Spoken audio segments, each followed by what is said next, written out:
पिछली बार मैंने इंश्योरेंस के ऊपर एक वीडियो बनाया था, तब आप लोगों का बहुत सारा मुझको कमेंट प्राप्त हुआ, नेगेटिव कमेंट। तो उन सभी नेगेटिव कमेंट को ध्यान में रखते हुए आज का यह वीडियो बनाया गया है। आप सभी से मेरी रिक्वेस्ट है, यदि आप पिछली बार की वीडियो को नहीं देखा है तो एक बार उसे वॉच कर दीजिए। पिछली बार की वीडियो का लिंक आपको डिस्क्रिप्शन में मिल जाएगी। मैं इस वीडियो में मुख्यतः उस इंश्योरेंस की बात कर रहा हूं जो 25 वर्षों के लिए होती है। वैसे इस वीडियो में मैं किसी इंश्योरेंस कंपनी के ऊपर कोई आरोप नहीं लगा रहा हूं और न ही मैं किसी इंश्योरेंस कंपनी के खिलाफ बोल रहा हूं। मैं बस इस बात को स्पष्टीकरण करने की कोशिश कर रहा हूं कि इंश्योरेंस खरीदने के पहले हमें अच्छे से विचार कर लेना चाहिए कि क्या यह इंश्योरेंस हमारे लिए लाभदायक है या फिर नहीं है। मैंने बस यह बोला है कि इंश्योरेंस में उन पैसों को डाला जाता है जिन पैसों की वर्तमान में आवश्यकता नहीं होती। यदि आपने बिना विचार किए इंश्योरेंस खरीद लेते हैं तब आप अपने जीवन में आर्थिक आज़ादी को खो देते हैं। 30 वर्षों की इंश्योरेंस खरीदने पर हम अपनी आर्थिक आज़ादी को खो देते हैं। कैसे? आइए एक उदाहरण के द्वारा जानते हैं। मान लेते हैं कोई एक रामू है जो जोमेटो में काम करता है और प्रति माह 10 से 15 हज़ार रुपये इनकम कर देता है, किंतु अभी वह अविवाहित है। 23 वर्ष की उम्र में कोई बीमा एजेंट रामू के पास आकर रामू को एक इंश्योरेंस स्कीम दिखाता है जिसमें रामू को प्रति माह 5,000 रुपये जमा करना होता है, जो कि 12 महीने में 60,000 रुपये बनता है और 5 वर्ष तक बीमा राशि कुल 3 लाख हो जाती है, जिनमें से रामू को 5 वर्षों के बाद 50% बोनस के रूप में मिल जाएगी। मतलब कि जो 3 लाख है उनमें से 1.5 लाख रुपए बोनस के रूप में 5 साल के बाद रामू को मिल जाएगा। रामू को पसंद आ जाता है। रामू विचार करता है कि वह प्रति माह 15,000 रुपये इनकम कर देता है, जिनमें से वह मात्र 8 से 10,000 रुपये खर्च कर पाता है। इसीलिए वह 5,000 रुपये प्रति माह सेव कर देता है। इस तरह अपने इनकम के बारे में विचार करने के बाद रामू बीमा एजेंट के पास जाता है और एक इंश्योरेंस खरीद देता है जिसमें उसे सालाना मतलब कि 1 वर्ष के अंदर में 36,000 रुपये जमा करना होता है। यदि इस 36,000 राशि को महीने में बदल दिया जाए तब यह 3,000 रुपये प्रति माह बनता है। इसके पहले रामू साल में 60,000 रुपये सेव कर पाता था और अब रामू जो है 60,000 रुपये में से 30,000 रुपये इंश्योरेंस में जमा कर देता है, यह सोचकर कि जमा की हुई राशि फ्यूचर में मिलेगी। अब रामू अपने सेविंग अकाउंट में 1 साल में मात्र 24,000 रुपये जमा कर पाता है, क्योंकि 36,000 इंश्योरेंस में चला गया। इंश्योरेंस खरीदने के 3 वर्षों के पश्चात रामू 4 लाख रुपए में ग्रामीण क्षेत्र में एक जमीन खरीद लेता है। जमीन खरीदने के कारण रामू का बैंक बैलेंस खाली हो जाता है। अब रामू के पास कोई भी राशि शेष नहीं रह जाती है। जमीन को खरीदने के समय रामू के मन में दूर दूर तक जमीन को लेकर कोई कल्पना या कोई सोच नहीं होती है और अब रामू की उम्र 26 की हो गई है। लेकिन रामू जैसे ही 27 बरस का होता है उसकी दादी स्वर्गवास हो जाती है। 1 साल में रामू 60,000 रुपये जमा कर चुका होता है, जिसमें से वह 36,000 रुपये इंश्योरेंस में जमा करता है और 24,000 रुपये फैमिली को देता है, जो कि दादी के अंतिम संस्कार में सारा पैसा खत्म हो जाता है। यहाँ से आर्थिक समस्या की शुरुआत होती है।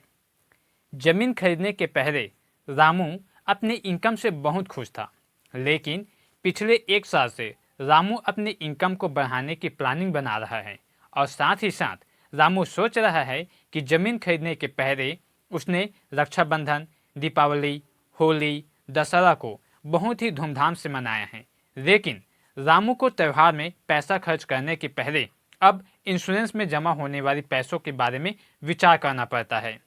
कहने का आशय है कि रामू जब 30,000 रुपये एडवांस में इंश्योरेंस को जमा करने के लिए अपने बैंक अकाउंट में जमा कर देता है, तब कहीं जाकर रामू को सुकून मिलता है, तब कहीं जाकर रामू त्यौहार में दिल खोलकर बचे हुए राशि को खर्च कर पाता है।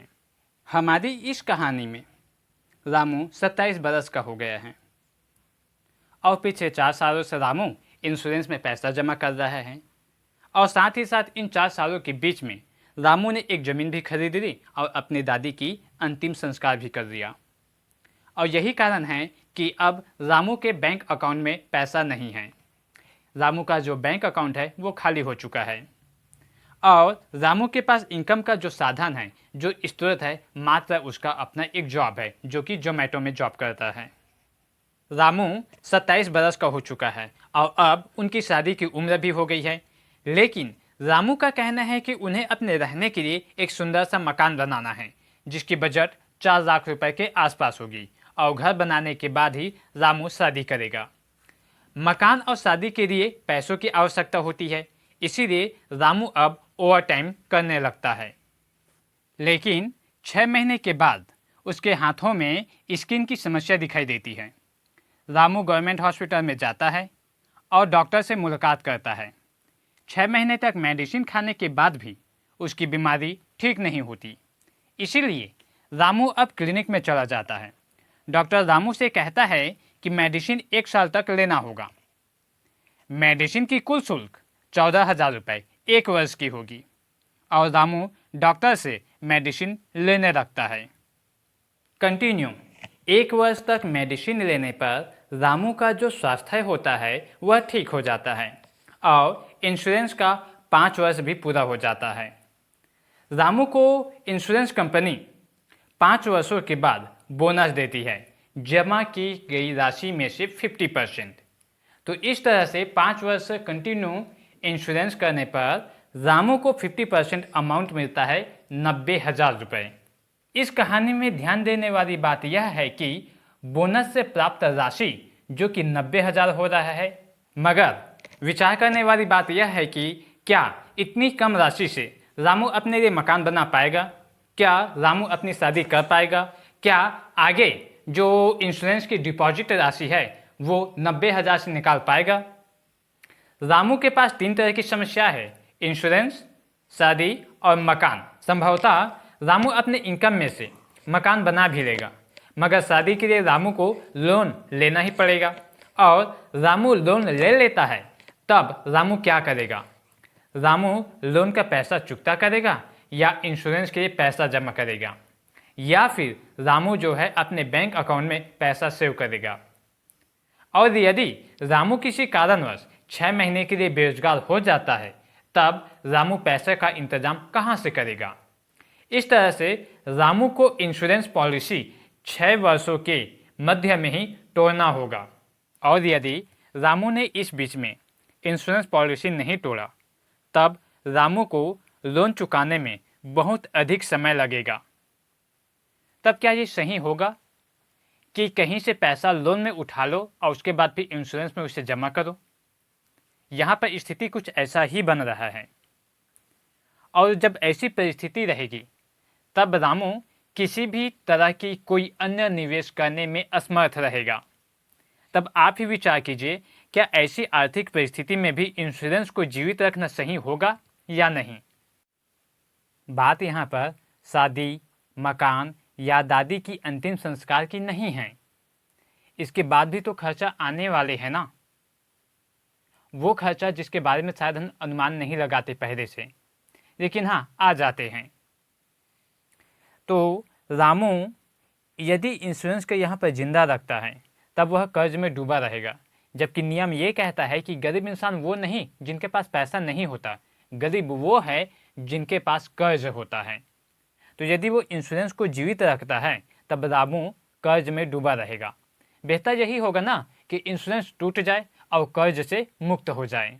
इंश्योरेंस लेते समय रामू को कुछ चीज़ें ही दिखाई दे रही थी, जैसे कि इंश्योरेंस में की जाने वाली राशि जो कि 25 वर्षों के बाद काम आता, और दूसरा पॉइंट है रामू की अकाल मृत्यु यदि हो जाती तब रामू के परिवार को बीमा कंपनी की ओर से सहायता राशि मिलती, और तीसरा है बोनस राशि। बोनस से प्राप्त पैसों से कई तरह की ज़रूरतें पूरी हो जाती। मगर बहुत सारी चीज़ें ऐसी भी है जिसे रामू नहीं देख पा रहा था, जो कि भविष्य में आता है, जैसे कि हॉस्पिटल का खर्चा, ज़मीन जो उसने खरीदा, दादी की अंतिम संस्कार, शादी की खर्चा। सिर्फ इतना ही नहीं, नया बाइक, नया मोबाइल, नए कपड़े, पार्टी का खर्चा और आने वाले कल में बच्चों की पढ़ाई का खर्चा। मेरे इस वीडियो में इंश्योरेंस के विपरीत कोई भी बातें नहीं हैं। यदि किसी के पास अतिरिक्त पैसा है तब उन्हें इंश्योरेंस करना चाहिए, इस बात से मैं सहमत हूँ। मगर जो व्यक्ति वर्तमान में आर्थिक रूप से संपन्न नहीं हुआ है, यदि ऐसे व्यक्ति इंश्योरेंस करता है तब वह एक कदम और आर्थिक समस्या की ओर बढ़ता है।